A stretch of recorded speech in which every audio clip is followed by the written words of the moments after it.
نبی کو یہ بشارت نہیں ملی سوائے میرے محبوب کے کہ جو آپ کی صحبت میں ایک پل بھی بیٹھ گیا جنت اس کے لیے واجب ہو گئی۔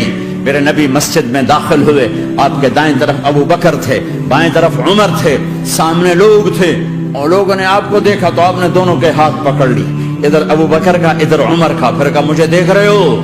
صحابہ نے یوں دیکھا، کہا کذا نحشر یوم القیامہ، قیامت کے دن ہم تینوں ایسے اٹھائے جائیں گے کہ میرے دائیں طرف ابو بکر ہوگا اور بائیں طرف عمر ہوگا۔ آپ نے کہا میدان محشر میں چلوں گا براق پہ سوار ہو کر، اور بلال حبشی میرے آگے سرخ اونٹنی پہ سوار ہو کے چلے گا۔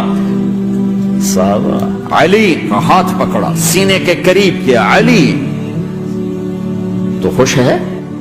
جنت میں تیرا گھر میرے گھر کے سامنے ہوگا، ٹھیک ہے؟ راضی ہو؟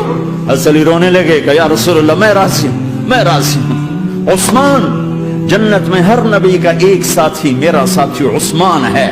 طلحہ، زبیر، جنت میں ہر نبی کا ایک خادم میرے دو خادم، ایک طلحہ ایک زبیر۔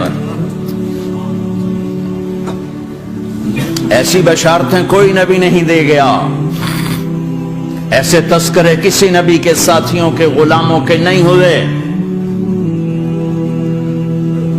صلح حدیبیہ میں بیعت کرنے والوں کے لیے ایسا اعلان، لقد رضی اللہ عن المؤمنین اذ یبایعونک تحت شجرہ، اے میرے حبیب جنہوں نے حدیبیہ میں تیرے ہاتھوں میں ہاتھ دیا میں ان سے راضی ہو گیا۔ ولا لغيرك دوا يا رب